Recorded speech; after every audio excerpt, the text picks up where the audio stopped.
Estás en tu casa por la noche, sentado en un sofá. Es un lugar seguro, es un lugar que tú sabes que es seguro, pero por alguna razón no puedes evitar sentirte incómodo. Sabes que no hay nadie más y aún así esperas que algún inesperado salte de las sombras y te paras y caminas a la cocina.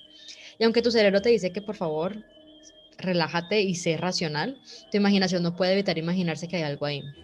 Pero ¿por qué nos asustamos? Porque somos adictos a ese sentimiento. El género de terror tiene muchos casos en los que sabes que algo malo va a pasar desde el comienzo de una escena y sabes que existe la promesa de un susto. Y a pesar de saber toda esta información, todavía caes víctima y te logra asustar. Esa expectativa es tan estratégicamente planteada en las escenas, que a veces hasta cerramos los ojos antes de que se revele algo. Hay innumerables libros, artículos y estudios que plantean la pregunta, ¿por qué a la gente le gusta el terror? Con respuestas que pueden resumirse rutinariamente como adrenalina de los sustos seguros, una curiosidad natural por lo extraño y sus misterios, un morbo extraño o una fantasía que va más allá de lo normal. Pero en este ensayo estamos más interesados en responder una pregunta un poco más simple. ¿Qué es el terror y por qué le gusta a la gente? El género cinematográfico de terror existió desde mediados de la década de 1930. Ha sido muy influenciado, especialmente cuando se empezaron a hacer libros y películas, por la literatura gótica de autores como Bram Stoker, Alan Poe y Mary Shelley. En cuanto a la aplicación del género al cine, la característica principal y más importante es provocar sensaciones de pavor, terror, miedo, disgusto, repugnancia, horror, incomodidad o preocupación en el espectador. Esto puede sonar como una obviedad hoy en día, sin embargo, si nos ponemos a leer artículos sobre esas películas en el cine durante la década de los 30, las salas quedaban vacías porque la gente salía corriendo del miedo. No obstante, estas primeras películas de miedo fueron incrementalmente populares en el público y, dado su popularidad, algunos estudios, Universal, aprovecharon el éxito comercial de esas películas y esto logró solidificar el género como uno oficial del cine.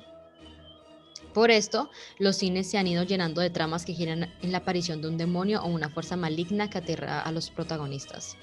Bueno, claramente con el paso de las décadas, esta fuerza maligna fue cogiendo un elemento de ambigüedad en el cual a veces no podemos siempre estar seguros de quién es el antagonista. El género en sí ha evolucionado, surgiendo numerosos subgéneros de cine de terror como el terror de ciencia ficción, el slasher, películas de zombie, el cine gore y películas de terror psicológico.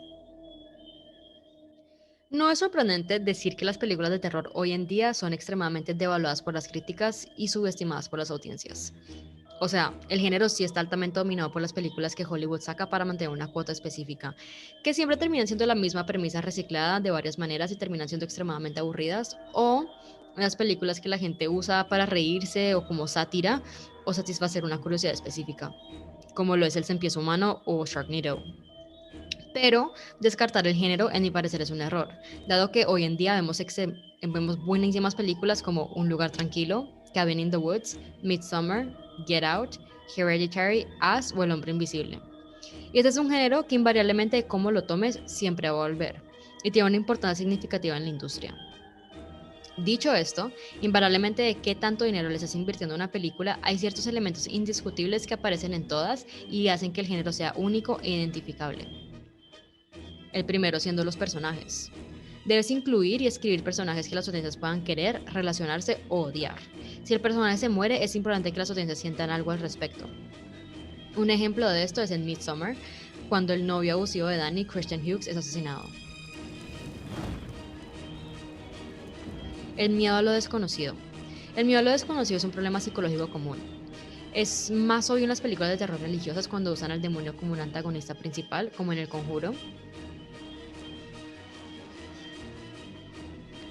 pero también pueden ser situacionales como en Get Out. Too many names to remember, but hi. Las emociones.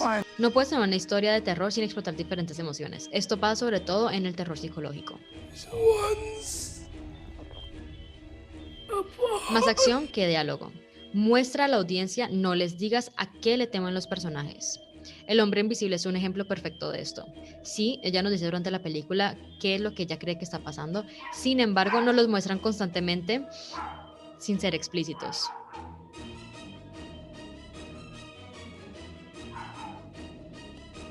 Suspenso en aumento. El ritmo de la historia y la acción para sorprender a los espectadores. Como en Dawn of the Dead, cuando el ritmo es suspensivo y lento hasta que se dan cuenta de lo que está pasando y la música aumenta y el ritmo se intensifica. Saltos de miedo. Ruidos fuertes repentinos o imágenes inesperadas que hacen saltar a los espectadores, como en El Conjuro con el juego de los aplausos. ¿Jugamos al escondite?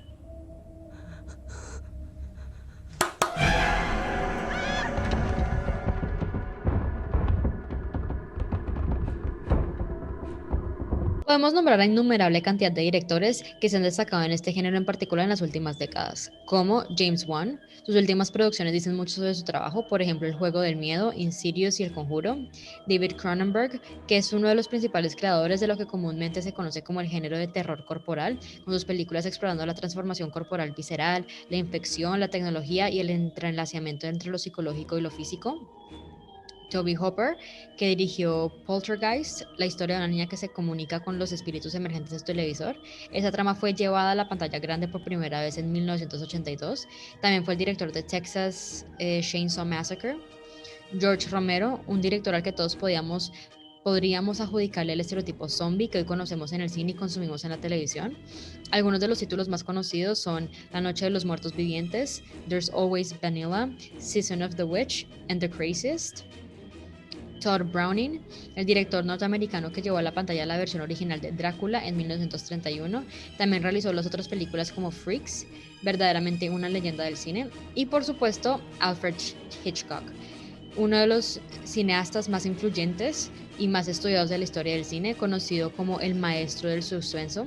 Hizo películas como Psicosis, Los pájaros, La ventana indiscreta, La soga y Vértigo. Y claramente hay muchos más, pero esos son los más reconocidos y personalmente mis favoritos.